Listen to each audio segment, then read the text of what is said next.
काय झालं एकदा नारद महर्षी स्वर्गात गेले. कळलं का आता? नारद महर्षी स्वर्गात गेले. अचानक खाली आले. एका किराणा दुकानदारकडे गेले. किराणा दुकानदार आणि नारद चर्चा चालू. थोडा गुळ पाहिजे होतो.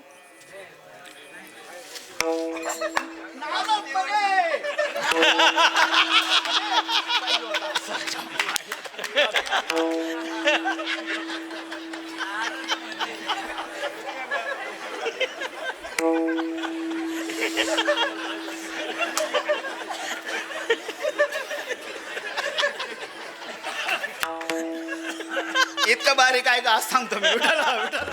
मायवनी धाल्या धाय गर्भ अवंतनेन पाहे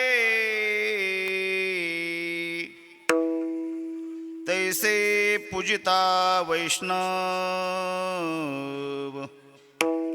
सुखे संतोषतो देव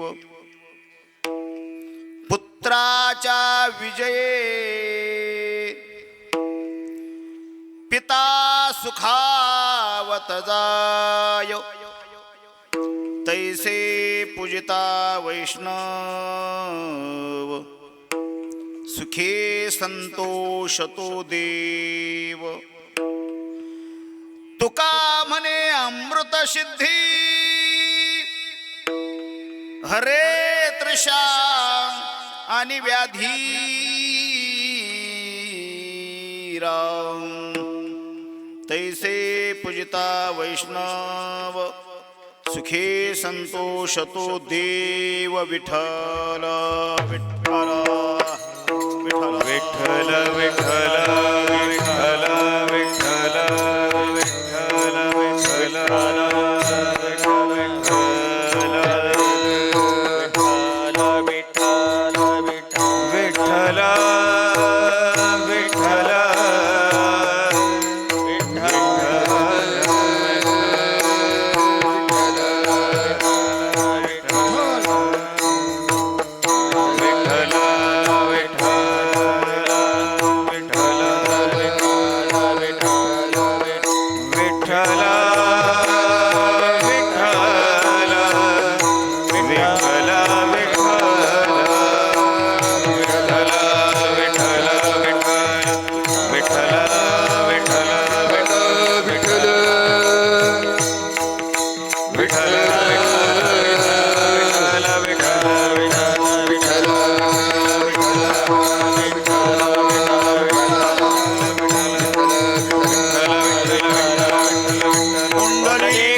शुक्लां ब्रह्म विचार सार परमा माध्यम जगत्व्यापिनीं वीणा पुस्तकधारयिनीं वेदां जड्ढन्धकारापहं हस्ते स्फटिकमालिकां विदधतीं पद्मासने संस्थितं वन्दे त्वां परमेश्वरी भगवतीं बुद्धिप्रदां शारदां शारदा शारदाम्बोजवदना वदनाम्बुजेत् सर्वदा सर्वदास्माकं सन्निधिं क्रियात् पांडुरंगा करो प्रथम नमन दुसरे चरण संतांची ज्यांच्या कृपादाने कथेचा विस्तारू बाबाजी सद्गुरु दास तुका नमामि सद्गुरुं शांतं सच्चिदानंद विग्रहं पूर्ण ब्रह्म परानंदम ईशं माळंदी वल्लभम योऽन्त प्रविश मम वाचमिमां प्रसुप्तां संजीवयत्यखिल शक्तिधर स्वधाम्नाम् अन्यांशास्त्रचरणश्रवणत्वगादीन् प्राणान्नमो भगवते पुरुषाय तुभ्यं वंशी विभूषितकरा नवनीरदाभात् पीताम्बरादरुणबिम्बफलाधरोष्ठात् पूर्णेन्दुसुन्दरमुखादरविन्दनेत्रात् कृष्णात् परं किमपि तत्त्वमहं न जाने कृष्णाय वासुदेवाय हरे परमात्मने प्रणतक्लेशनाशाय गोविन्दाय नमो नमः सच्चिदानन्दरूपाय विश्वोत्पत्त्यादिहेतवे तापत्रयविनाशाय श्रीकृष्णाय वयं नमो मस्तकही पायावरी या वारकरी संतांच्या आदौ रामतपोवनादिगमनं हत्वा मृगकाञ्चनं वैदेह्यहरणं जटायुमरणं सुग्रीवसम्भाषणं वालीनिर्दलनं समुद्रतरणं लङ्कापुरीदानं पश्चाद् रावणकुम्भकर्णहननम् एतद्धि रामायणं सेवेलागी सेवक झालो सेवेलागी सेवक झालो सेवेलागी सेवक झालो सेवेलागी सेवक झालो तुमच्या लागलो निज चरणा तुमच्या लागलो निज चरणा अहो स्वामी तुकया देवा अहो स्वामी तुकया देवा तुमच्या लागलो निज चरणा तुमच्या लागलो निज चरणा अहो स्वामी तुकया देवा अहो स्वामी तुकया देवा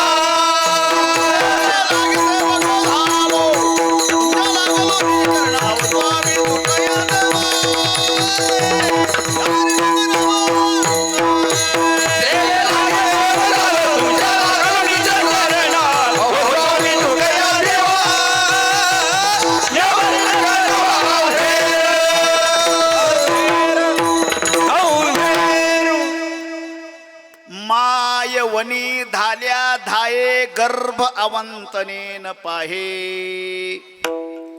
तैसे पूजिता वैष्णव सुखे संतोष तो देव. प्रस्तुत प्राप्त प्रसंगी भगवत सेवेकरिता म्हणून दाखवलेला अभंग विश्वसंत महान भगवत भक्त श्री गुरु तुकोबाराय महाराजांच्या प्रासादिक वाणीतनं अमृतवाणीतनं प्रगट झालेला हा अभंग असून या अभंगामध्ये श्री तुकोबाराय महाराज संतत्व आणि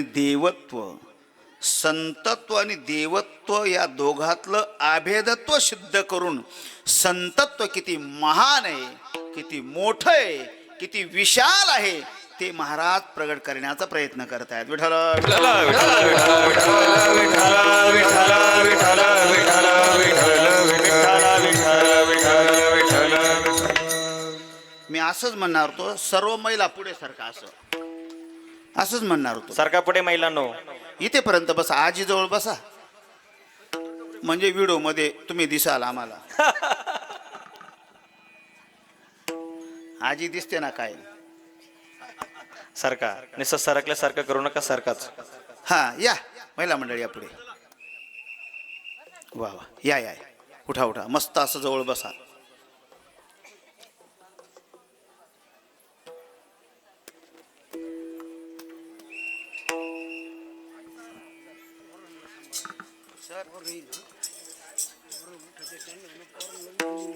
तुम्ही जा ना मग.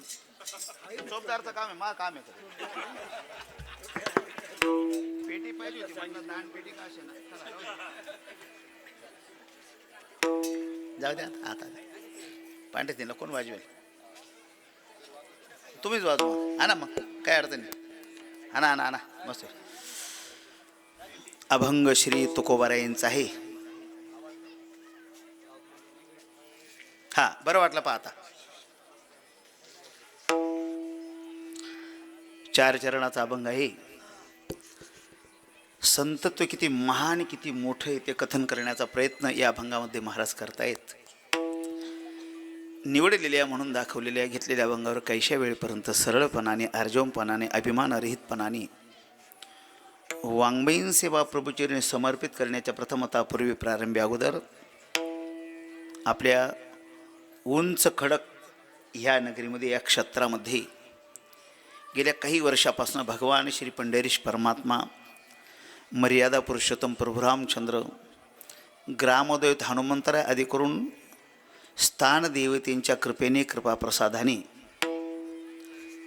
ज्ञानोबा, तुकोबा, संत सम्राट निवृत्तीनाथ महाराज, भगवान अगस्ती महाराज, भगवान महामती महाराज आदी करून पूजनीय प्रातस्मरणीय शांतीब्रह्म कुऱ्हेकर महाराज आदी करून संतत्वाच्या आशीर्वादाने श्रद्धेय आदरणीय स्वामी योगी केशव बाबा, राष्ट्रीय कीर्तनकार हरिभक्तपरायण श्री इंदोरीकर महाराज, हरिभक्तपरायण भोर महाराज, हरिभक्तपरायण विठ्ठलपंत महाराज आदी करून महात्म्यांच्या मार्गदर्शनाने श्री संत यशवंत बाबा ट्रस्ट या सगळ्यांच्या अथक परिश्रमाने, परिसरातून आलेल्या भाविक वृंदांच्या उपस्थितीने संपन्न होणारा भगवान मर्यादा पुरुषोत्तमांच्या अवतार कार्यानिमित्ताने हा सोहळा याही वर्षी मोठ्या उत्साहाने संपन्न होतोय. आणि मला वाटतं त्या सोहळ्यातली पहिलीच कीर्तन सेवा माझ्या वाट्याला आली. हां, माझं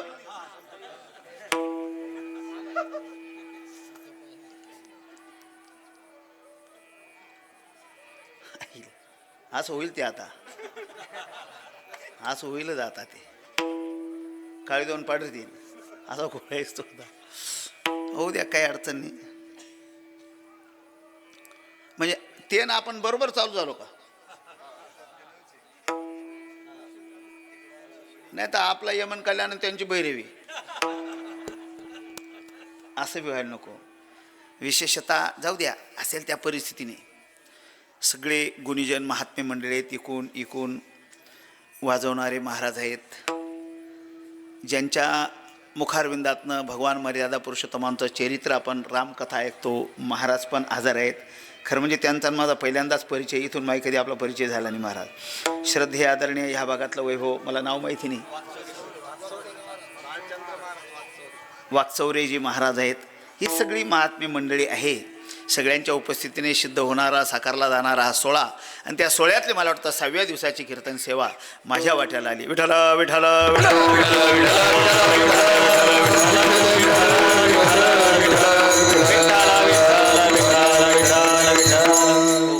अभंग तुकोबारायांचा आहे.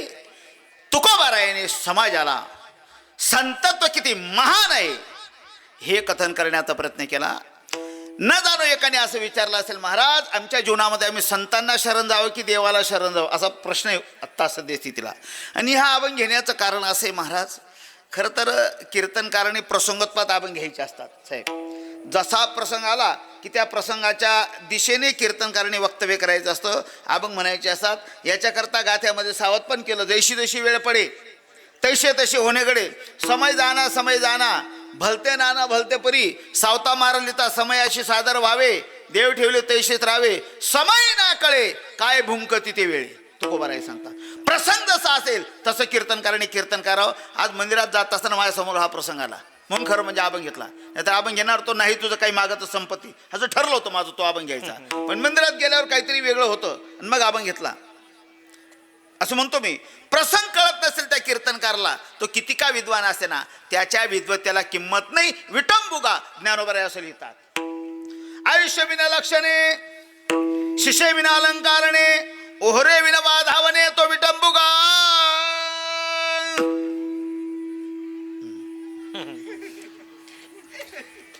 तसं वक्ता आहे आणि त्याला प्रसंगाचं ज्ञान असेल, त्याचं वक्तव्य विटंबाला कारणीभूत आहे. उदाहरणार्थ सांगतो मी, वास्तुशांती निमित्ताने घर आहे साहेब, कीर्तन वास्तुशांती निमित्ताने ठेवलं. वास्तुशांती निमित्ताने कीर्तन आणि कीर्तनकार महाराजांनी अभंग घेतला, जाळोनी संसार. घर मालकाला बरं वाटेल बाबा, बरं वाटणार आहे ना. त्याच्या पुढचं सांगतो, एकाला लग्न होऊन 15 वर्ष झाले तरी पोरगा होईना, झाला कसा तरी पोऱ्या, आणि बारशाचं कीर्तन ठेवलं आणि महाराजांनी अभंग घेतला, न मिळो खावया न वाढो संतान. अरे चालेल का तिथे भाऊ? तो घरमालक म्हणजे झाला कसा तरी पोऱ्या झाला आणि न वाढो संतान म्हणतो, बंद करा हे कीर्तन आत्ताच्या आता आणि याला भाड्याला पैसे द्या. काय म्हणाल तो? म्हणजे म्हणजे या भाड्याला नाही म्हटलो मी, याला भाड्यालाच म्हणतो मी. पद ऐकत राहा, हे प्रसंगच पाहत नाही. अजून कधीतरी ऋणदान सांगतो मी. लग्न झालं एकाचं नवीनच, बरं का, काय नवीनच, मग लग्न काय घडी घडी होतं का? पुन्हा पुन्हा नवीनच असताना एखादं असताना लग्न झालं आणि ज्या पोऱ्याचं लग्न झालं तो जरा अध्यात्मातला होता. तो म्हणे वरात बिरात बंद करा म्हणे, मग त्या निमित्ताने मला कीर्तन ठेवायचे आणि त्या निमित्ताने त्यांनी कीर्तन ठेवलं. महाराष्ट्रातले मोठे महाराज आले आणि नवरदेव नवरी पुढे बसले आणि महाराजांनी अभंग घेतला, नको नको म्हणा.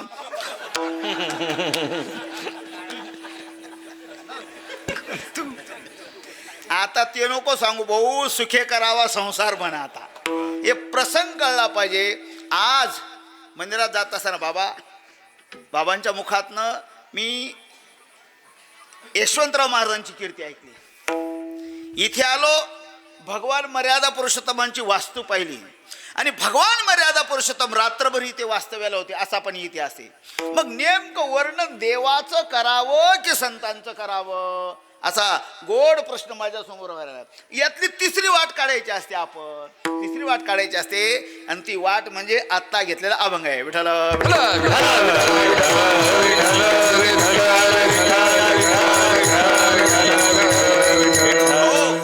जगद्गुरु तुकोबाराय महाराज हे जीवन मुक्त दशेतले साधू.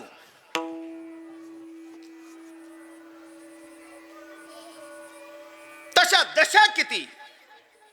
सहज सांगायचं ठरलं तर पामर, विषयी, मुमुक्ष किंवा साधक, मुक्त आणि जीवनमुक्त. या सगळ्यांचं कार्य पण वेगळं वेगळं आहे हो. पामराचं काय कार्य, विषयीचं काय कार्य, मुमुक्षु साधकाचं काय कार्य, मुक्ताचं काय कार्य आणि जीवनमुक्ताचं काय कार्य. पामराचं कार्य काय? तुकोबाराय महाराज पामराचं कार्य सांगतात ना भाऊ. जाय तिकडे पिढी लोका, आपलं वाजवत राहत जा, आपलं तिकडे जाण्याची दाट शक्यता आहे. जाय तिकडे पिढी लोका, पिढी लोका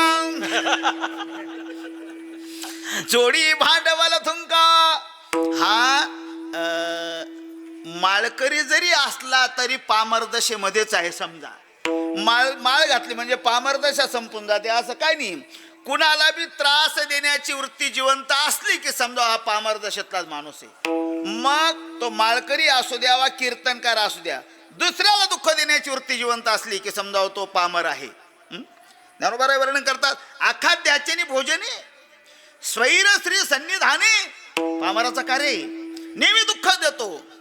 बरं त्याला कोणी त्रास दिला तर दुःख देतो असं काही नाही, तो दुःख देतच राहतो. मी ज्यांच्याकडे अध्ययन केलं का बरं का महाराज, रंगनाथ गुरुजी महाराज परभणीकरांचे पट्ट शिष्य लक्ष्मण तात्या महाराज वळवाडेकर होऊन गेले आमच्या मालेगाव तालुक्यामध्ये. आणि त्या तात्यांकडे मी अध्ययनाला होतो. मी काही आळंदी बिळंदीला नव्हतो महाराज.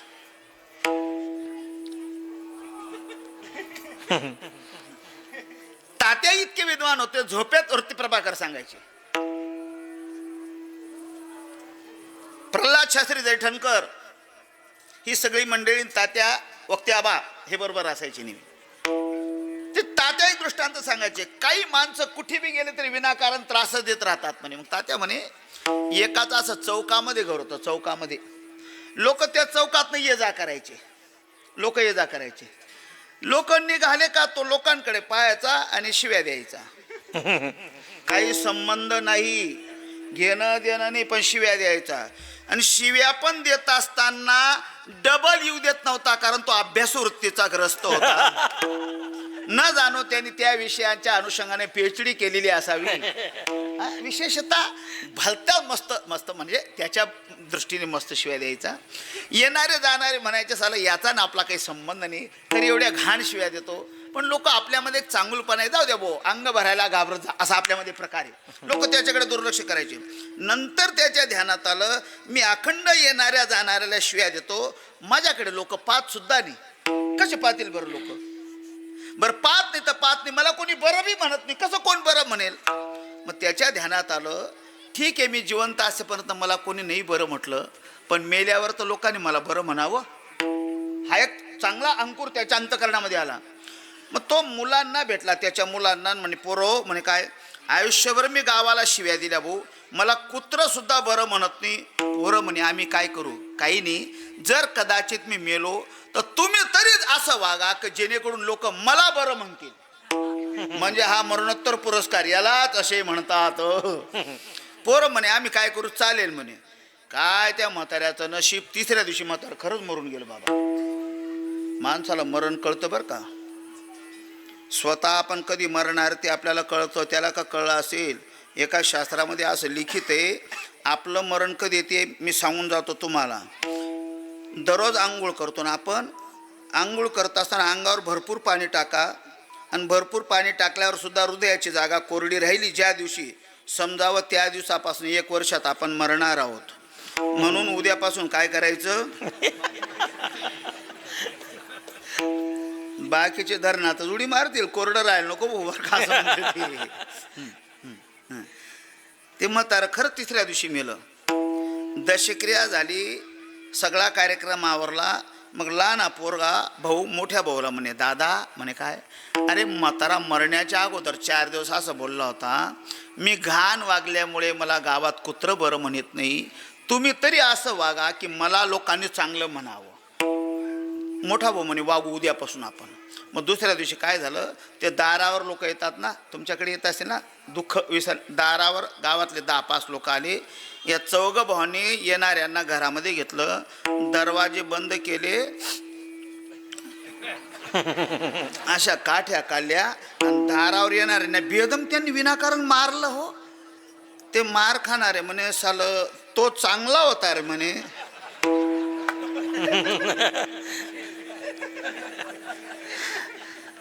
माझ्या बोलण्याचा भाव कळतोय ना तुम्हाला आता. याला पामर असे म्हणतात. जिकडे गेला की तिकडे दुःख देतो पामर. बर, पोरं तर चांगले पाहिजे होते, पण ते बी त्याचे होते हे विसरता कामा नये. कारण आणि कार्य सारखं असू शकतं महाराज. संबंध आहे ना, कार्यकारण संबंध सारखे असू शकत. एका घरी गेलो, जेवणाला बसलो, आणि ते पोरग पुढे आलं त्या बाईचं. ते मला म्हणे, बाबा घोडा, बाबा घोडा. मला घोडा म्हणे. ते मला असा रागाला म्हटलं, लोक एवढं घाबरतात ना, आम्हाला घोडा म्हणतो. त्याच्या आईला सांगितलं, मावशी या पोऱ्याला सांगा ना, ते मला घोडा म्हणतं. जाऊ द्या बाबा, त्याला अक्कलच कमी, त्याला गाडा आणि घोडा फरकच कळत नाही. ती त्याचीच बाई होती.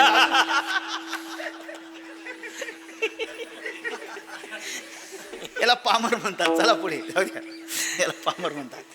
नंबर 2, विषयी. विषयी कुणाला म्हणतात? फक्त विषयच भोगतो, दुसरं काहीच त्याला आवडत नाही. देव धर्म कधी कोपऱ्यात पडले त्याच्याकडे तो पाहत सुद्धा नाही. विषयी गोंधळ गाजत असे. बरं, त्याला हेही कळत नाही मी विषयांना भोगतो की विषय मला भोगतायत, हे बी त्याच्या वैमेव भोगतो आचार्यांच्या मतानुसार. कोण कोणाला भोगतो हेच त्याला कळत नाही, तो विषय भोगतो. बरं, विषय भोगून कधी तृप्ती होतच नाही, हे त्याच्या कधी ध्यानातच नाही. तुकोबाराय सांगतात, इंधनेने माला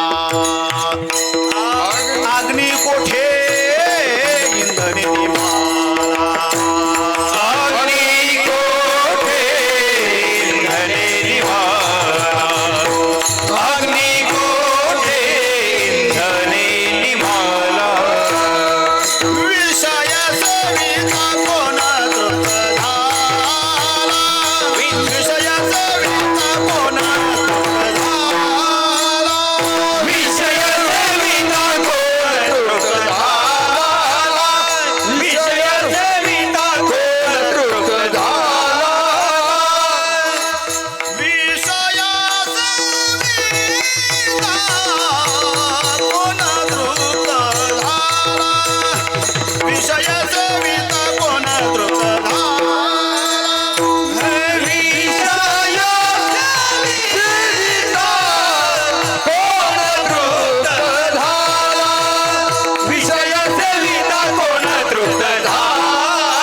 अग्नीमध्ये किती लाकडं टाकले तरी अग्नी तृप्त होत नाही.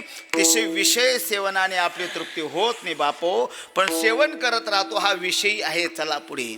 नंबर 3 आहे, त्याला साधक असे म्हणतात. मुमुक्षु म्हणा वा साधक म्हणा. विचारसागर नावाच्या ग्रंथामध्ये त्याचं सगळं वर्णन आलेले. साधक कशाला म्हणतात? ज्याला साध्याचं ज्ञान झालेलं आहे, त्या साध्यापर्यंत जाण्याकरता कोणत्या साधनाने गेलं पाहिजे आणि तत्पर जो आहे त्याला काय म्हणतात? साधक. त्याचं काय कार्य, त्याची काय अपेक्षा? तो एकच म्हणतो, कैये बिरडे फिटेल, कै तो स्वामी भेटेल, युगाऊनी वडील निमिषमाने. देव कधी भेटेल, जन्म मरणातील दशा कधी प्राप्त होईल, मुक्त कधी होईल, कोणे गावी आहे सांगा हा विठ्ठल. ही त्याचीच दशा आहे. अखंड तीच चिंता करत राहतो मुक्त होण्याची. तुकोबाराय पुन्हा नाटाच्या भंगामध्ये प्रमाण वापरतात. ऐसी चिंता करी सदा सर्व काळ, रात्रंदिवस हे चितळमळ. तुका म्हणे नाही आपुले बळ, जेने फळ पावे निश्चयसी. अखंड उद्धाराची तळमळ असते, त्याला साधक किंवा मुमुक्षु म्हणतात. चला पुढे. 4था क्रमांक आहे मुक्त. मुक्त कोणाला म्हणतात? ज्याच्या जीवनातलं कार्य संपलं. 4थ्याच्या ठाई चतुर्विधा भजन्ते माम जना सुकृतीन अर्जुन, अर्थो जिज्ञासुर अर्थार्थी ज्ञानी ज भरतर्षभ. अजून वेळ आहे त्याला, बराच टाइम त्याला.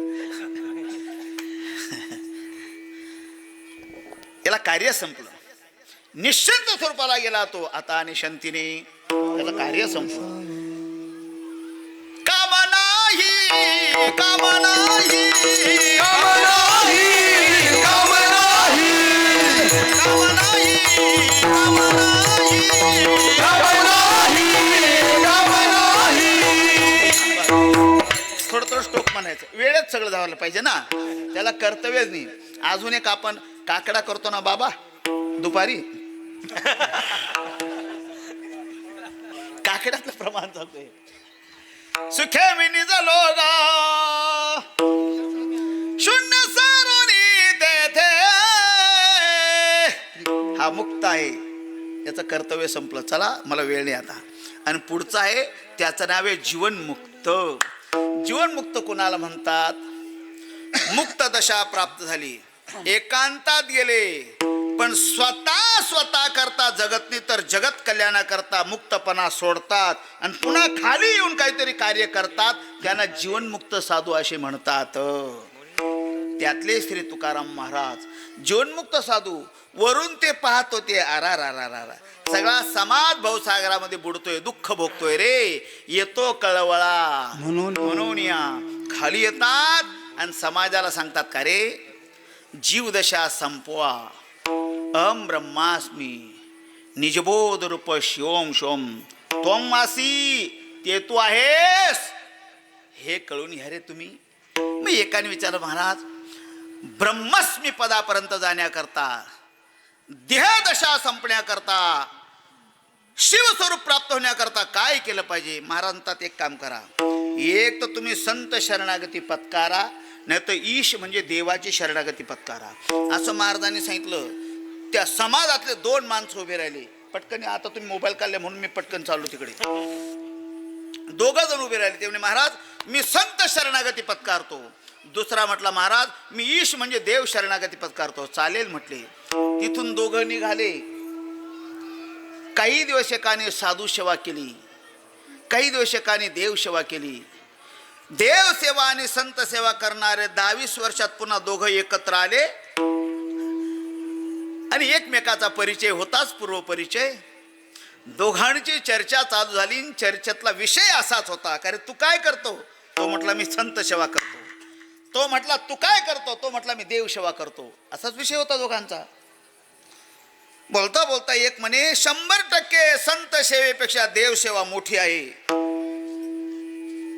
तो म्हटला नाही रे, देवाच्या सेवेपेक्षा संत सेवा मोठी आहे. अभंगात चालू बरं आपण. तो म्हटला संत सेवा मोठी, तो म्हटला देव सेवा मोठी. असं करता करता दोघांचा आवाज वाढायला लागला. कळते ना आता. तो म्हटला नाही नाही मी मोठा आहे संत सेवा करणारा. तो म्हटला नाही नाही नाही मी देव सेवा करणारा मोठा आहे. तो म्हणा नाही मी संत सेवा करणारा मोठा आहे. असं दोघांचं जणू साम दाम म्हणजे भांडणापर्यंत, गच्ची धराधरीपर्यंत गेले. एक मना मला असं म्हटला शक्य आहे का? कुठे माळकरी काय गच्ची धराधरी करतात का? करतात. मी कीर्तन करून असा रात्री जात होतो आमच्या गावा शेजारी. स्टँडवर मारामारी चालू होती. स्टँडवर मी गाडीतनं खाली उतरलो, गेलो तो दोन्ही भजनेच होते. भजन्यांमध्ये धराधरी चालू होती. मी मारामारी मिटवली आणि त्यांना म्हटलं का भानगडी काबर करतात? ते म्हणे काही नव्हता, त्या भजन झाला आता आणि भजनामध्ये हा नालेक माझा अभंग म्हणून गेला म्हणे. कळतंय ना. या दोघांचं भांडण. तो म्हणा मी मोठा, तो म्हटला मी मोठा. पटकन चला अभंगावर. हे दोघं भांडण करत करत पुन्हा तुकोबारायांजवळ आले. तुकोबाराय सांगतात का रे काय खाल्लं? तो म्हटला सांगा ना महाराज, मी देवसेवा करणारा मोठा आहे. तो म्हणे नाही महाराज असं म्हणा, मी संत सेवा करणारा मी मोठा आहे. तुकाराम महाराजांनी दोघांकडे पाहून घेतलं आणि गालामध्ये स्मित हास्य केलं. महाराज म्हणतात का रे इतक्या दिवस साधना केली पण तुमच्यामध्ये परिवर्तन काही झालं नाही भाऊ. साधना कशा करता करायची असते? परिवर्तना करता. आणि महाराज म्हणतात इतक्या दिवस फक्त तुम्ही करत राहिले पण जागा काही सोडली नाही म्हणे तुम्ही. याच्याकरता गाथ्यातलं एक प्रमाण सांगेल. म्हणजे नेहमी अध्ययन चांगला ऐकणाऱ्या कीर्तनकारांच्या म्हणजे मंडळीच्या ध्यानातील ते नाटाच्या अभंगामध्ये एक प्रमाण आहे. महाराज तुम्हाला विचारतो, जाऊ दे बाकी परिचय नाही, आपला बरा परिचय. ते पूर्वी घाण्यामध्ये तेल पिळायचे माहिती आहे ना तुम्हाला? काय पिळायचे? तेल पिळायचे, शेंगदाणे पिळायचे, तेल खाली पडायचं.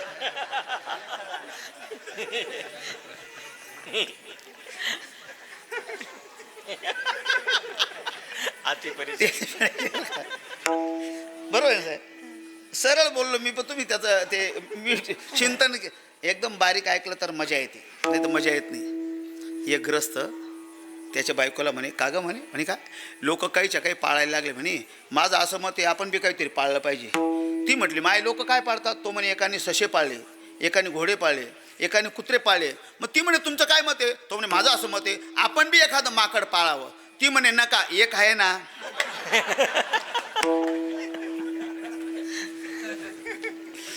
इतकं बारीक ऐकलं पाहिजे.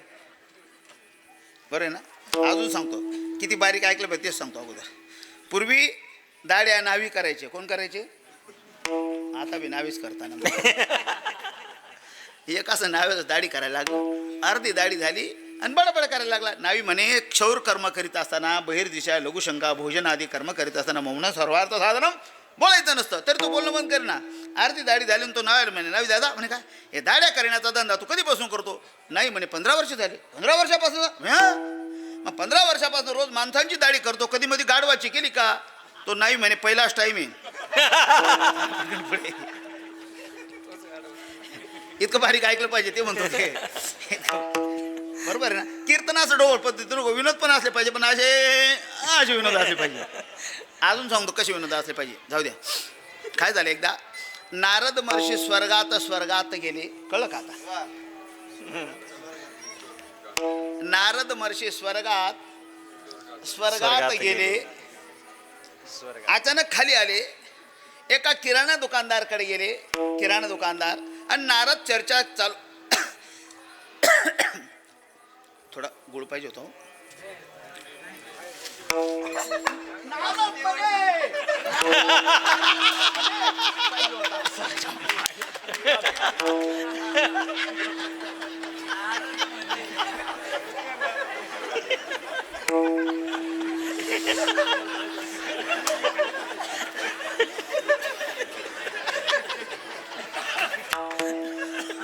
इतकं बारीक आहे का आज सांगतो मी. विठ्ठल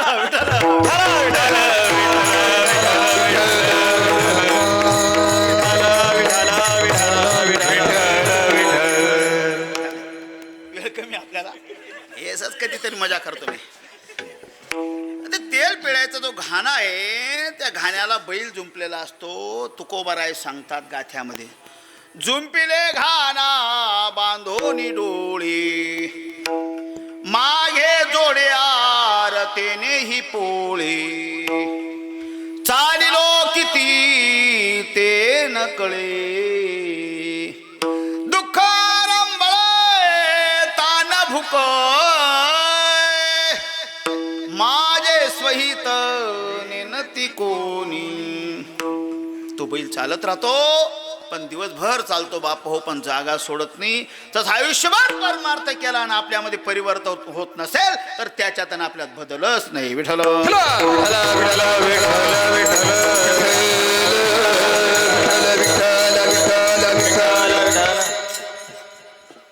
ते दोघं म्हणतात संत सेवा करणारा मी श्रेष्ठ, तो म्हटला मी श्रेष्ठ.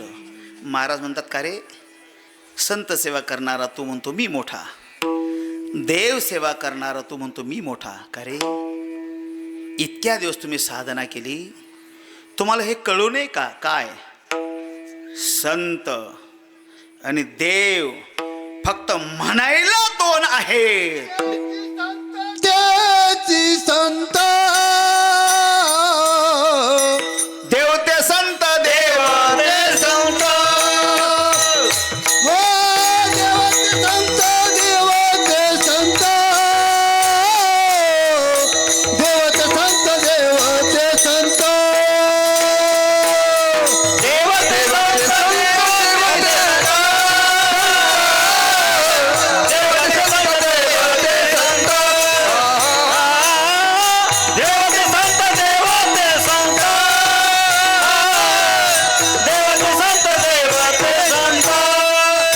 निमित्ताच्या प्रतिमा, निमित्ताच्या प्रतिमा,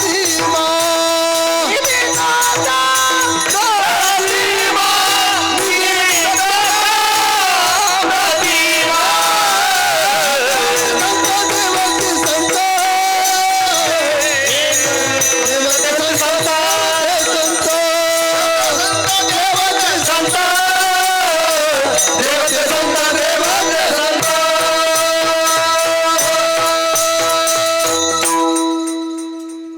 देव आणि संत रूपतः एक आहेत, कार्यतः एक आहेत, गुणतः एक आहेत.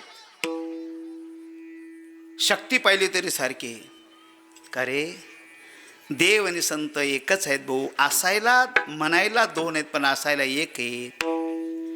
तरी त्यातला एक पुढे आला तो म्हणे, महाराज जरी दोन्ही सारखे असतील, बारीक ऐकला आता, जरी दोन्ही सारखे असतील पण थोडाफार तर बदल असेल ना दोघांमध्ये. जरी दोन सारखे थोडा थोडा बदल असेलच ना. महाराज म्हणे आहे बदल. काय बदल आहे? देव बदल सांगतो बरं.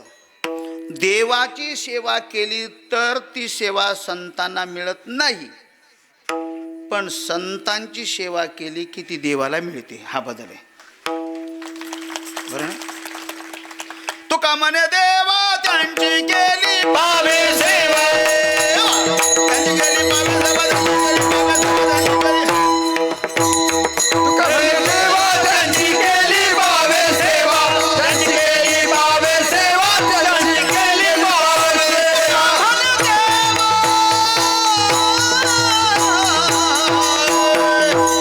तुका म्हणे देवा त्यांची केली पावे सेवा, त्यांची केली पावे सेवा, त्यांची केली पावे सेवा.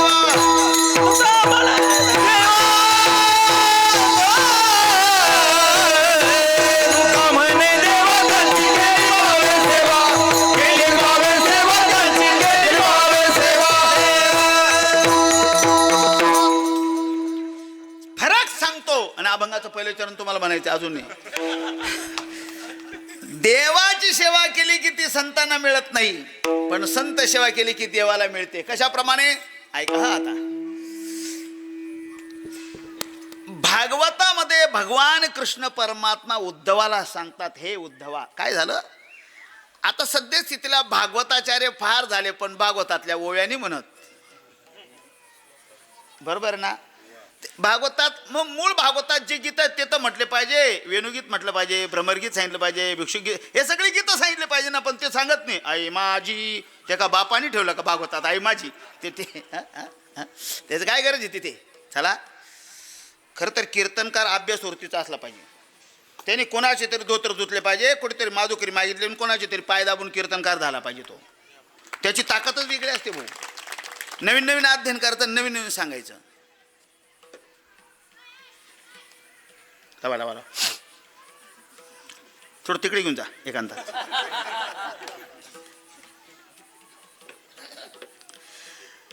भगवान कृष्ण परमात्मा उद्धवाला सांगतात, हे उद्धवा,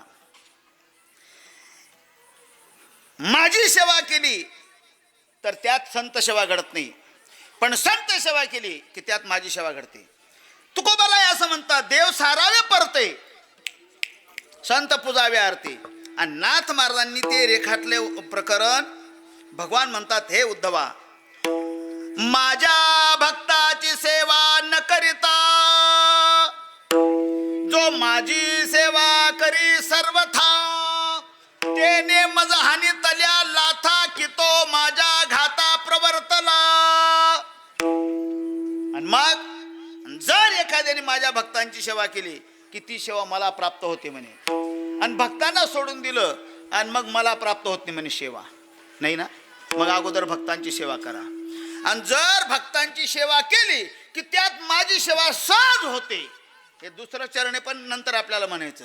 जर चांगल्या साधूची सेवा केली की त्यात माझी सेवा सहज होते. कशाप्रमाणे, याच्याकरता अजून एक ओळी म्हणतो भागवतातली, आणि छोटासा दृष्टांत सांगतो महाराज. हे जुने कीर्तनकार सांगायचे, जुने म्हणजे 35 वर्षाच्या अगोदरचे कीर्तनकार सांगायचे. नंतर काय कोणता कीर्तनकार सांगत नाही. आता मी पण बरा जुना आहे ना. ऐका, ओवी ऐको. अगोदर ओवी सांगतो बाबा, आणि मग दृष्टांत सांगतो. अभंग ध्यानातील. बालक एक एकुलता, त्याच्या उरी हानी तल्या लाथा, मग पाटोळाही नेसविता, शोभली माता समजेना. ही भागवतातली ओवी. आणि तिचा भाव सांगतो. आता भाव, मी भाव काय भाव सांगतो ते सोडून द्या, पण भाव सांगतो, ओवीचा भाव सांगतो मी.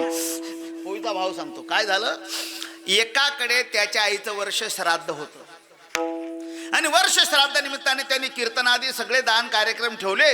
अन्नदान पण होतं. बाहेर पंक्ती अशा बसल्या, पात्र टाकल्या गेले.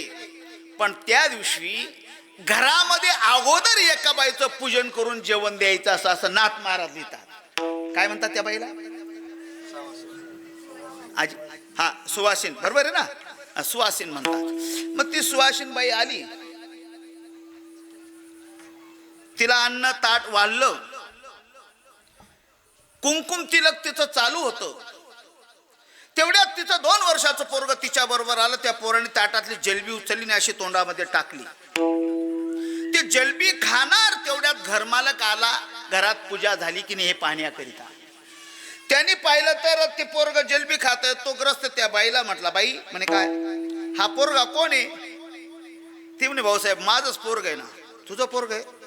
तुला माझा नेम माहिती नाही का? म्हणे काय? मी ज्याला आमंत्रण दिलं त्याला जेवण देतो, ज्याला आमंत्रण असेल त्याला जेवण देत नाही. अभंग आहे बरं. आता म्हणे मी तुला आमंत्रण दिले, तू जेव, त्याला आमंत्रण आहे, उठ रे. ती म्हणे, भाऊसाहेब मी कमी खाईल, ते किती खाणार आहे, पण उठवून चालणार नाही ना. तो म्हणे, आपलं तसं नाही, माझा नेहमी, उठ रे तू. ते पोरग काही उठे ना बाबा. काय नाथ महाराजांनी लिहिलं, चित्र रेखाटलं. ते पोरग काही उठे ना. त्याने त्या पोराची गच्ची धरली, लत्ता प्रहार केला, त्याशी उरी हानी तल्या लाथा, लाथ मारली त्या पोराला. ते पोरग आईचा घट्ट पदर पकडला त्या पोऱ्याने, आणि ते पदर काही सोडेच ना. त्याला माहिती आहे ना दुसरा पदर यायला वेळ आहे अजून. ते पदर काही सोडे ना. त्यांनी फरकटत त्या पोराला बाहेर काढून दिलं. ऐका आता. आणि घरात आला आणि त्या बाईला म्हणे, ताई लवकर घास घ्या, बाहेर मंडळी वाट पाहून राहिली म्हणे. जेवेल का ती बाई? मुलाला काढून दिल्यावर जेवेल. मग ते बापाची मागची असेल, जरी जेवली तरी ती बाई काही जेवे ना बाबा. त्या घरमालकाला लक्षात आलं की हिला राग आला, मुलाला उठवलं. मग तो काय केलं, त्यांनी कपाटाजवळ गेला आणि शालू काढला. त्याला शालू म्हणतात.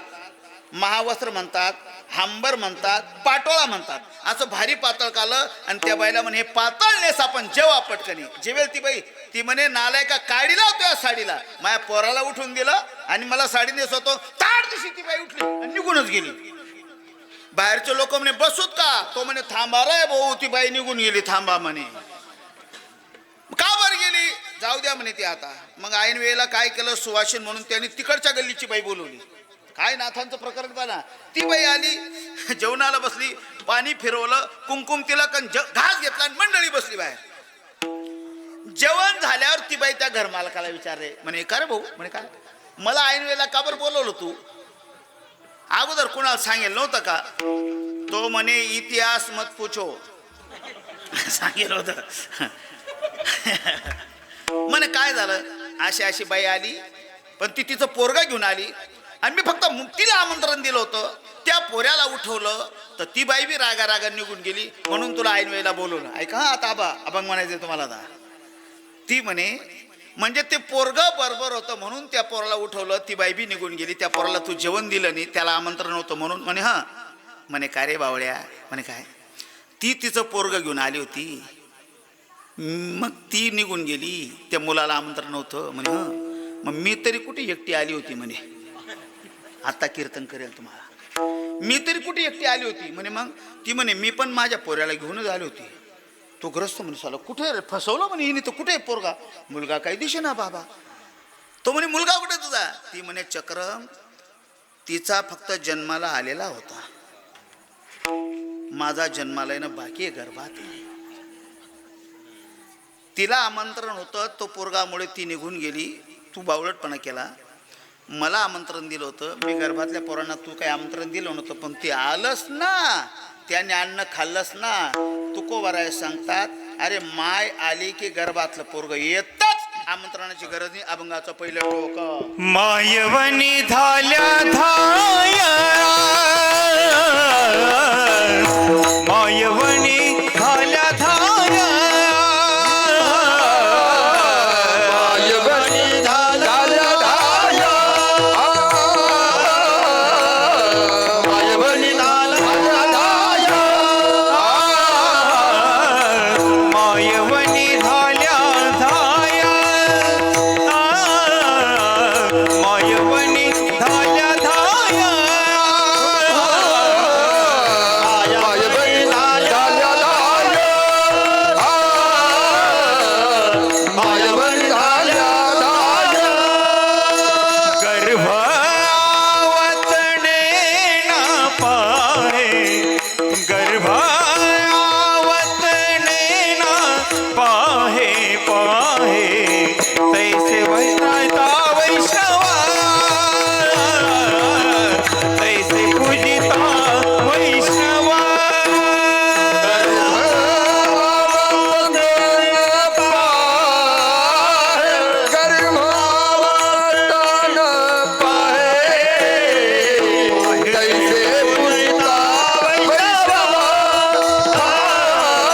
तैसे पूजिता वैष्णवा, मायवानी धाया धाया, गर्भावतने न पाहे, गर्भावतने न पाहे, गर्भावतने न पाहे, मायवानी धाया धाया, गर्भावतने न पाहे, गर्भावतने न पाहे, गर्भावतने न पाहे.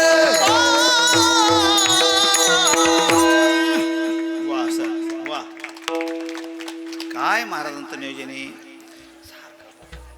माय आली की गर्भातल्या मुलाला आमंत्रण देण्याची आवश्यकता नाही. ती आली की तो पोरगा येणारच. हा दृष्टांत आहे, हा दृष्टांत आहे. सिद्धांत असा आहे. त्याप्रमाणे संत सेवा केली की देवाची सेवा होणारच. हा दृष्टांत महाराजांना कमी पडला पहिला. शास्त्रामध्ये आपल्या परंपरेमध्ये एखादा सिद्धांत एखादा मुद्दा हाताळायचा असला की अनेक दृष्टांत देण्याची पद्धत प्रघात परंपरा रूढी आहे. उदाहरणार्थ विषयापासून इंद्रिय आवरताना साधकाला किती दुःख होतं ज्ञानोबराने एवढंच मुद्दा हाताळायचा होता, पण प्रमाण उदाहरण किती दिले. सार साई बिघडता होय ओम निवत्स काढिता ना भनंग दवडिता भानी यावरुणी माये पुढे बाळक काळे नेता एकुलते एक होय का उदक तुटता मिना तैसे विषयांचे घर 10वी दृष्टांत ठेवून दिली. तसं पहिला दृष्टांत कमी पडला सिद्धांत पटवण्याकरता, तर दुसरा दृष्टांत महाराज असा देतात. साहेब मी 82 साली पहिलं कीर्तन केलं आमच्या कजवाड्यामध्ये माझ्या गावात. मी 11-12 वर्षात होतो. तुकाराम बीजी निमित्ताने कीर्तन होतं तेव्हा कीर्तन कमी व्हायचे आहेत. 35-40 वर्षापूर्वी किती कीर्तन कमी व्हायचे आहेत. आपला विषय झाला ना बरं ना. इकडे खरं तर एवढे सप्त्याने एवढे कार्यक्रम व्हायला लागले. ही सगळी महामंडलेश्वर रामकृष्णदास महाराजांची पुण्य हे त्यांचं कार्य इकडे सगळं. मग तेव्हा कीर्तन केलं कजवाड्याला. तुकाराम अभंग घेतला आणि विठोबा रुक्मिणी झालं आणि तेव्हा काही असे हार बीर नसायचे. पूर्वीचा परमार्थ 40 वर्षाच्या मागे इतके हार एवढे स्पीकर काहीच नसायचं बाबा. एकच स्टँड असायचा, तो बी स्टँड नाही बादली, त्याच्यात वाळू काठी. बरोबर ना. बोवा बदलला काठी बदलावी लागायची. एवढं नव्हतं. अशा पाण्याच्या बाटल्या जुनं कोणी असेल ना 30-40 त्यांनी ध्यानात द्या. अशा पाण्याच्या बाटल्या नाही. बरं गुळ बरं गुळ गायकांनी खाला तर काही अडचण नाही. पकवाचे अर्धा किलो पकवाचा खायला लागला गुळ म्हणजे कसं जाईल गाड.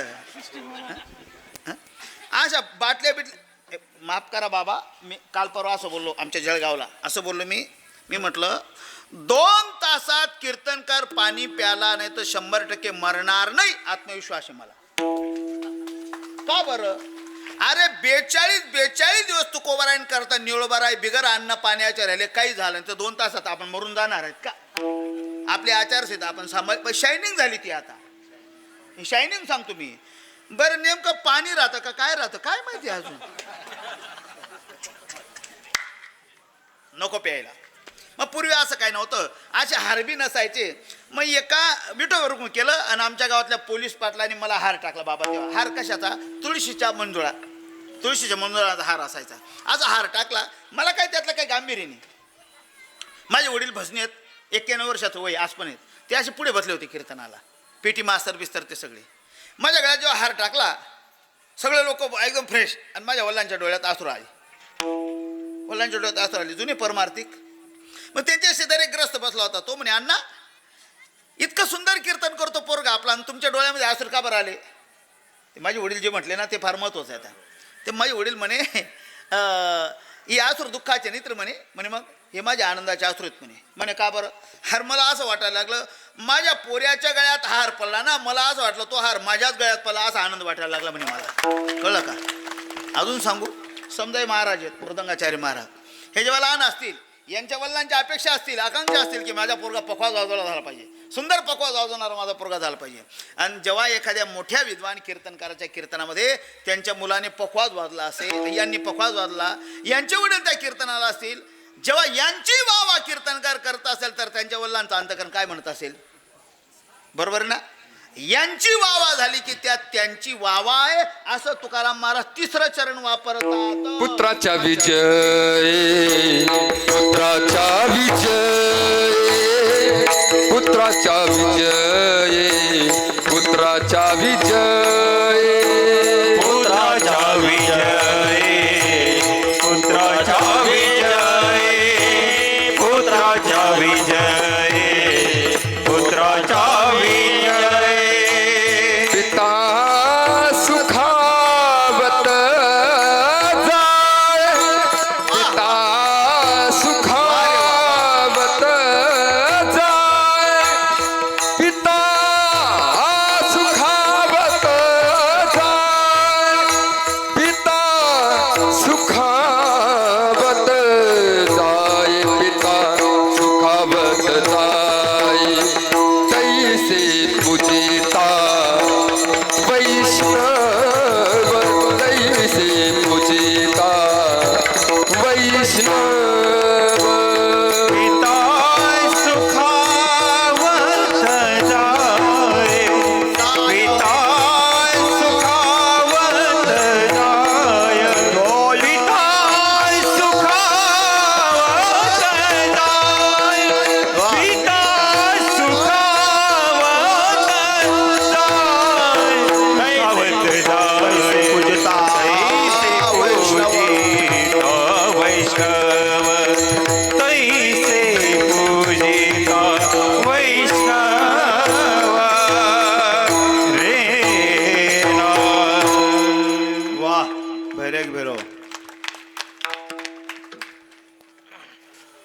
पुत्राचा विजय झाला की त्यात बापाचा विजय राहतो, तसं संत पूजा झाले की त्यात देवाची पूजा होते. हे दोन दृष्टांत कमी पडले. आता पुढे चला. अजून एक ग्रस्त जंगलात असं फिरत होता आणि उन्हाळ्याचे दिवस होते.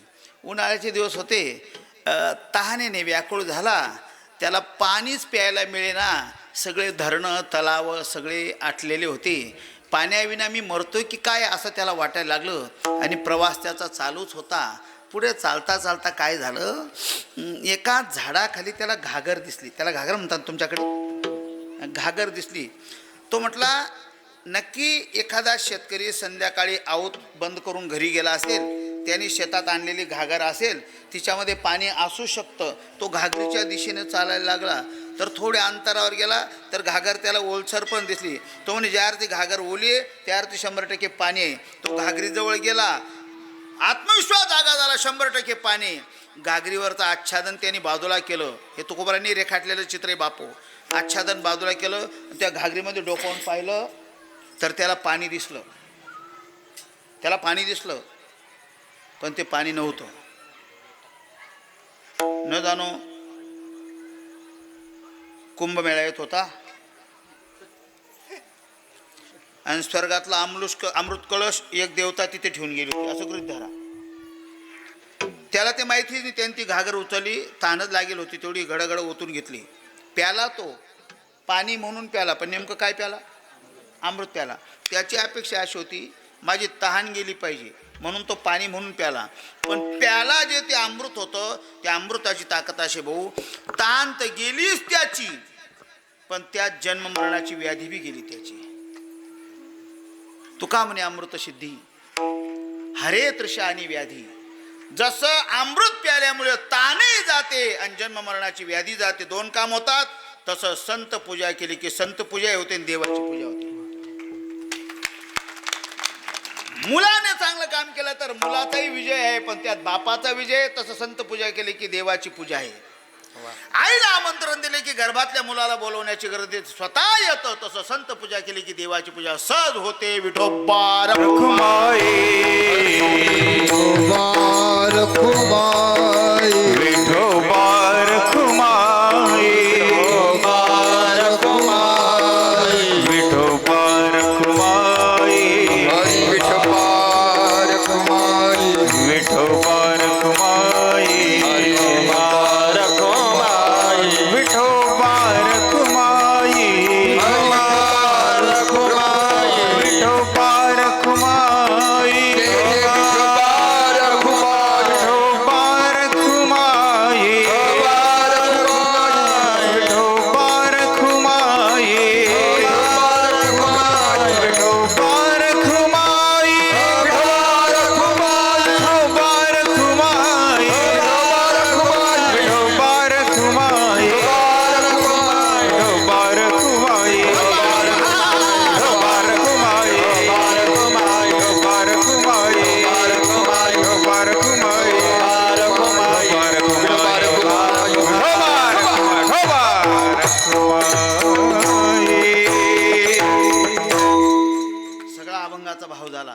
पण सगळा भाव राहिल्याचे अजून. यात थोडं सांगत राहिलो. वेळेचं सगळं बंधन ठेवलं पाहिजे.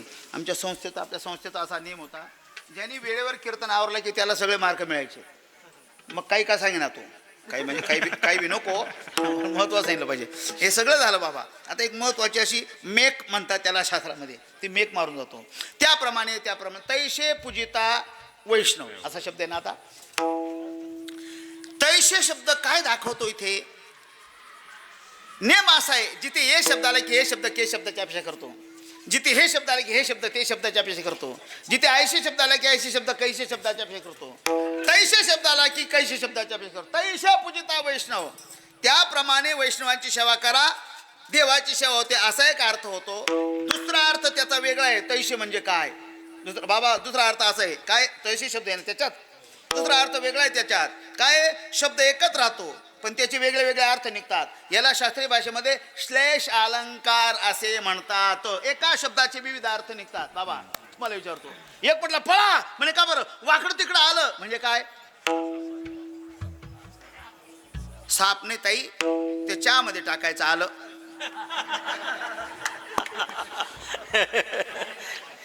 ते काय सरळ राहतं का असं वाकडं तिकडच राहतं ना? मी तेच म्हणतो.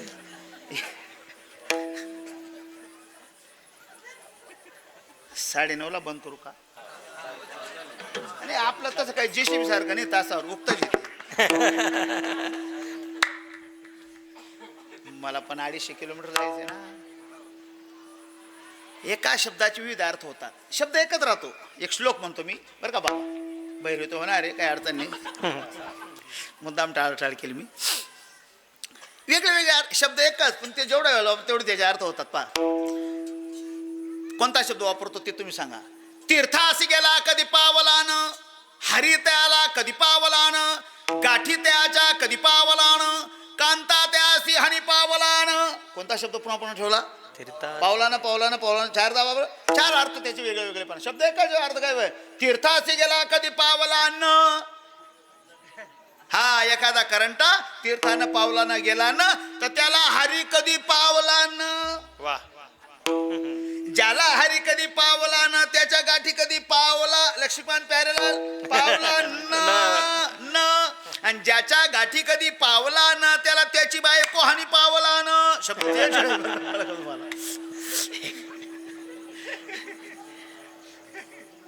एका शब्दाचे कसे अर्थ होतात? रुक्मिणी नवरी झाली असं जे ना ते.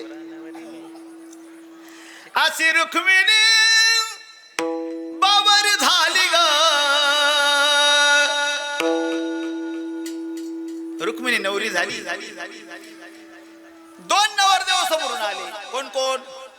शिशुपाल आणि कृष्ण परमात्मा. 2 नवरदेव पाहिले म्हणजे तेव्हा पण अशी परिस्थिती होती तशी. 2 नवरदेव आले. मग रुक्मिणी नवरी एकटी होती. शेजारच्या एका पोरीने विचारलं, म्हणे बाई म्हणे काय नवरदेव 2 आहेत, तू आता कुणाला वरशील?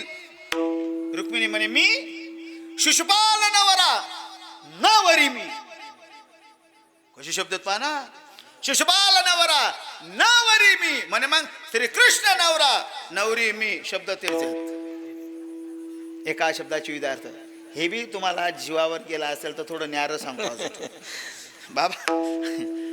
मागे एकदा सर भारत पाकिस्तान मॅच होती. कोणती? आणि भारत पाकिस्तान मॅच येऊन जर असं सळसळ करतं घरात बसून. ते पुढचं महत्वाचं राहतं. एकाने सर टीव्ही ऑन केला. मला टीव्ही चालू झाला. सचिन बॅट घेऊन उभा होता. पाकिस्तानी बॉलर बॉल टाकतो म्हणजे बॉसच्या व्यक्तिप्रेम राहत ते. तेवढे त्याची बायको पुढे आली. ते डबा बंद करा, गाडी बिडी पुसा, लग्नाला जायचं संगमनेरला. त्या बाईने असा मूड घालवला. तो म्हणे गाडी पुशेल, तू साडी बिडी बदल कर, तोपर्यंत 2-4 ओरी मला पाहू दे. ती साडी बदल करायला गेली. 2-4 ओरी पाहता पाहता काय झालं, पाकिस्तानी बॉल एका शब्दाचे कसे अर्थ निघतात. पाकिस्तानी बॉलरने असा बॉल टाकला, सचिन अशी मारली, डायरेक्ट छक्का मारला. आणि ती बाई साडी नसून बाहेर आली. ती म्हणे का हे पातळ चांगलं दिसत का? तो म्हणे छक्का. त्याच्या डोक्यातच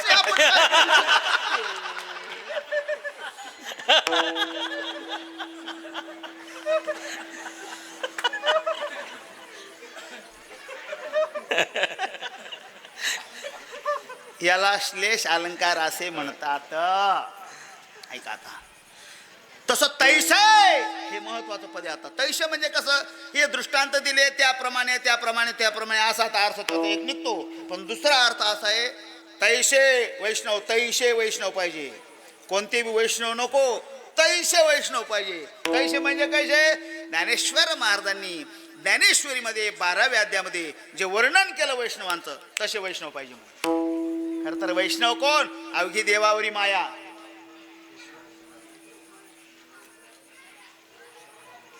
फक्त त्याला देवच आवडतो, दुसरं काही पाच सुद्धा नाही. त्याला वैष्णव म्हणतात. एका मिनिटात दृष्टांत सांगतो. 10-20 ओव्या म्हटल्या पाहिजे कीर्तनकार ज्ञानेश्वरीच्या, तर मजा येते. पण सांगतोय. सुरदास होऊन गेला. सुरदास उत्तर भारतामध्ये सुरदास महाराज. डोळे नव्हते म्हणजे दृष्टी नव्हती. कन्हैयाचे उपासक होते. अनुज्य लोटांनी जेवढे गीतं गायले ना, ते अनेक गीतं सुरदासांच्या मुखातनं जन्माला आलेले आहेत. त्यात सर्वप्रथम इतना तो करणा स्वामी वृषभ प्राण तनसे, हे पण त्यांच्या दुखात. उस वक्त जल्दी आना नहीं श्याम भूल जाना, राधे को साथ लाना. हे सगळं असं सर त्याच्याकरता पेटी पाहिजे म्हणून म्हटलं तुम्ही. मी तर म्हटलं होतं दान पेटी काय ना ठेवत जा म्हटलं. मी त्यातला भोगताय, मला आवडतं ते.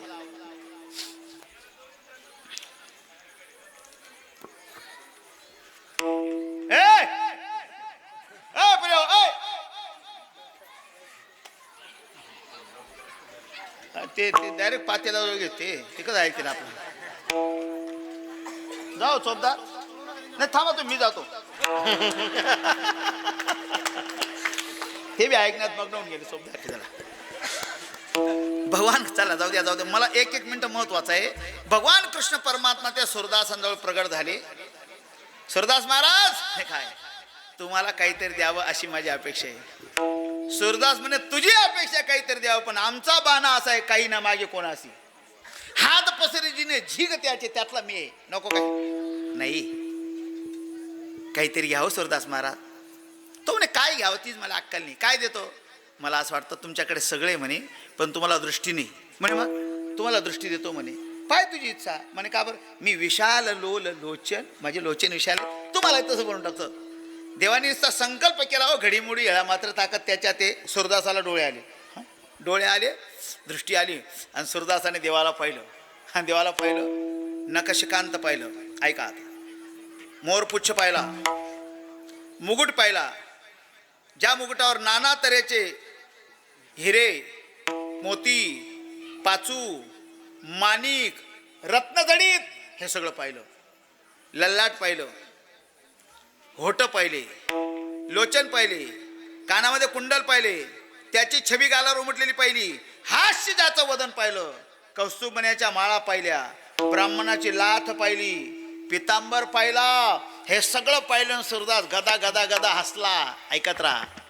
आणि तो सुरदास म्हटला, देवा बरं झालं तुम्हाला डोळे दिले, पण अजून एक काम कर. म्हणे काय? अजून मला काहीतरी मागायचे म्हणे. भगवान म्हणे काय बेकार आहे भाऊ, डोळे नव्हते तेव्हा काहीच नको म्हणत होता, आणि आता डोळे दिले तर अजून बुद्धी झाली याला मागायची. का रे म्हणे, तेव्हा मागत नव्हता ना आता डबल मागतो. हा दे म्हणे. काय देऊ सांगा? तो सुरदास म्हणे, दृष्टी जी दिली ना तू म्हणे, हा तशी तशी दृष्टी गायब कर म्हणे पुन्हा. म्हटले का बरं? तो म्हणे तुला पाहिलं ना, आता विश्वामध्ये दुसरं पाण्याकरता काहीच राहिलं नाही, तर दृष्टी ठेवतोस कशा? अवघी देवावरी माया.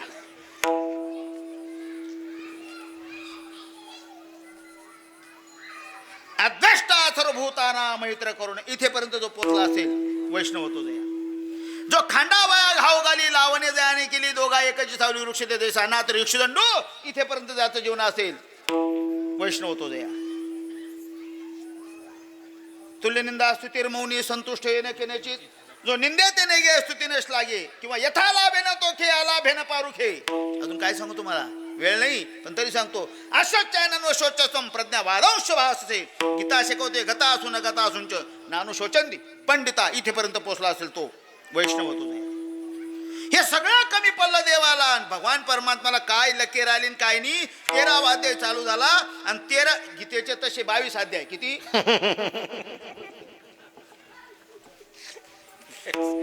25 चुकलं माझं. पुन्हा 13व्या अध्यायात देवाला लकर आली आणि 13व्या अध्यायात एक श्लोक आलाय. आमा आणि तो माझा भेटतो मयुषा शांतिरार्जवम आचार्य उपासनम शौचम शैर्यमात्म विनिग्रहम. इथे आचार्य पद आलं, त्याच्यात अगोदर अमानी पण आला. असं आहे ना बाबा. मानापासून फार लांब आहे तो वैष्णव आहे. आणि खरं तर अपमानाची भीती त्यालाच असते जो मानाची अपेक्षा करतो, त्याला अपमानाची भीती असते. तुकोबराय सांगता, मान इच्छितो अपमान पावी. मानान अपमानापेक्षा पलीकडे त्यांचं जीवन आहे. अमानित्व. आणि त्यात पुढे पद आहे बाबा आचार्य. आचार्य पदावर असं लिहिलं, पूज्यता डोळा न देखावी, स्वकीर्ती कानी ऐकावी. हे ज्याचं जीवन असेल वैष्णवत्व जया. अजून सांगू, पूर्ण ज्ञानी असतात पण आपलं ज्ञान ते झाकत असतात. मला हे बी येतं मला ते बी येतं असं काही दाखवत नाही. ते आपलं ज्ञान झाकतात. ते कसं ज्ञान झाकतात? पुन्हा ज्ञानोबा दृष्टांत देतात. शेतकरी जेव्हा जमिनीमध्ये बी टाकतो, भरगाचं उत्पन्न करता तो असं ओपन ठेवतो, झाकतो. ओपन असले की पाखरण येतील, त्याला माहिती आहे. तसं साधू आपलं ज्ञान झाकत राहतात. वैष्णव तो जाईल. हेही कमी पडलं, ज्ञानोबाने एक पोल पुढे टाकला. आणि काय साधू आपलं ज्ञान झाकतात रे. कसं झाकतात? कुलवान स्त्री आपले अवयव जसे झाकते, तसं साधू आपलं ज्ञान झाकत राहतात. याच्या पुढे पाऊल टाकू अजून बाबा. कुलवान स्त्री आपले अवयव झाकते म्हणण्यापेक्षा सुद्धा जिला आपलं कुल पवित्र ठेवायचंय तिने अवयव झाकलेच पाहिजे. त्याच्या पुढचे साधू आपलं ज्ञान झाकतात. आणि आयुष्यात अजून एक शेवटचा मुद्दा सांगतो. आयुष्यात कधी शब्दाने कोणाला दुखवत नाही. वेचिते वचन समाधान जेने बोले विठ्ठल डोले असं बोलतात ना. आता काही ना तेच सुधरत नाही, काय बोला असं. काही इथे आभार मानायला उभे राहतात ना. आभार म्हणतात मंडळी. बोलता बोला आपल्या सप्त्याचा 5वा दिवस आहे. 5व्या दिवसाची कीर्तन सेवा वेळेवर पार पडली. आजचे महाराज आले. आज जसे तुम्ही आलात ना कीर्तनाला, तसं उद्या बहुसंख्येने या. आजच्यापेक्षा उद्याचे महाराज चांगले आहेत. आजच्याला काही रोग आला होता का?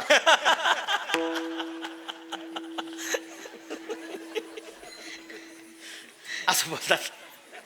काय बाबा, काय ना बोलणं सुधरतच नाही. मी एका घरी जेवणाला बसलो. ती घर मालकीन बाई मला बटाटे वाढायला लागले. मी म्हणतो माय मला बटाटे नको नको नको. नाही बाबा घ्या ना गरम भाजी. नको नको नको. तिचं पोरं का नाही, बाबी मम्मी बाबाला बटाटे नको देऊ. म्हणे का बरं? बाबाच्या डोक्यात भरपूर आहेत. काय बोलणं आहे. बोलतेच किस्से माझ्या जीवनात झाले. 40, 42, 45 वर्ष झाले कीर्तनाला. मालेगावच्या स्टँडवर उभा होतो. पूर्वी एसटीने जायचो, परवडत नव्हतं तेव्हा.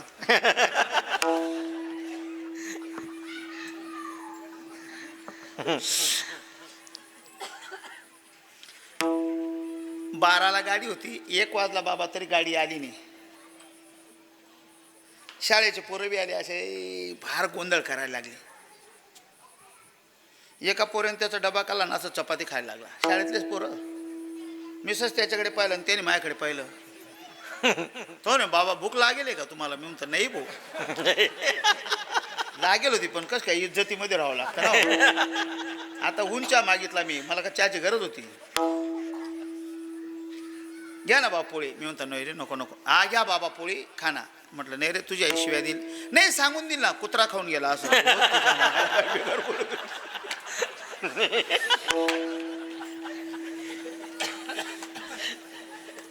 काय शब्द आहेत भाऊ. तू कोणी घेतले मोतीचे? हाय बोलतो काय आपण. साधू शब्दाने आयुष्यात कोणाला दुखवत नाही. वैष्णव तो जया. आणि असे पूर्ण पदाला वरपंग स्थिती वैष्णवांची नसली तर नसू द्या, पण अंतकरण स्थितीने वैष्णव त्या पदापर्यंत पोहोचले. तुकोबाराय सांगतात अशा वैष्णवांची सेवा केली की वेगळी देवाची सेवा करण्याची गरज नाही. तैसे पूजिता वैष्णव सुखी संतोषतो देव. ज्ञानेश्वर माऊली ज्ञानराज माऊली तुकाराम. ज्ञानेश्वरा माऊली ज्ञानराज माऊली ज्ञानेश्वर ज्ञानेश्वर ज्ञानेश्वर माऊली ज्ञानेश्वर ज्ञानेश्वर ज्ञानेश्वर माऊली ज्ञानेश्वर माऊली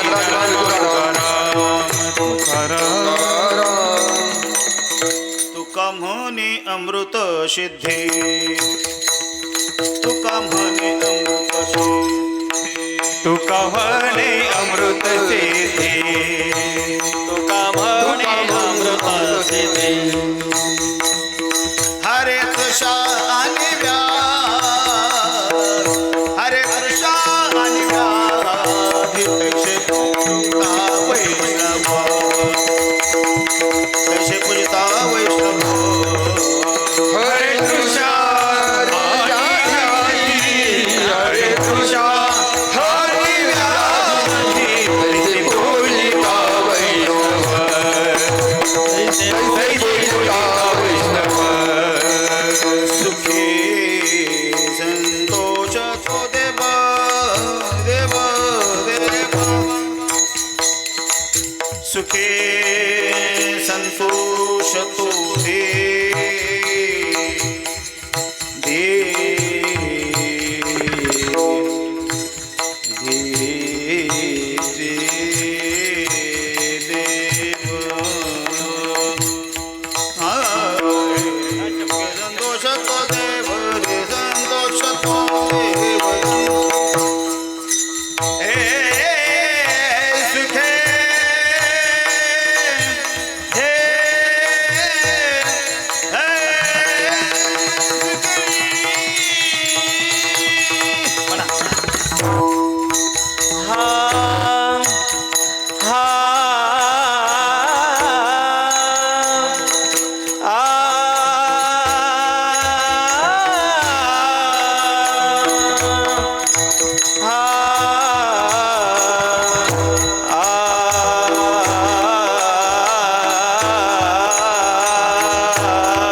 संतोष तो देव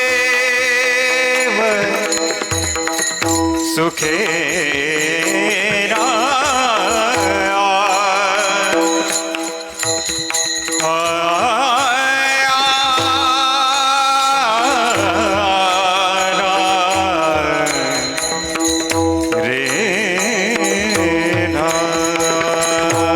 सुखे संतोष देव सुखे संतोष तो देव रे ना रे ना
सुखे संतोष तो देव सुखे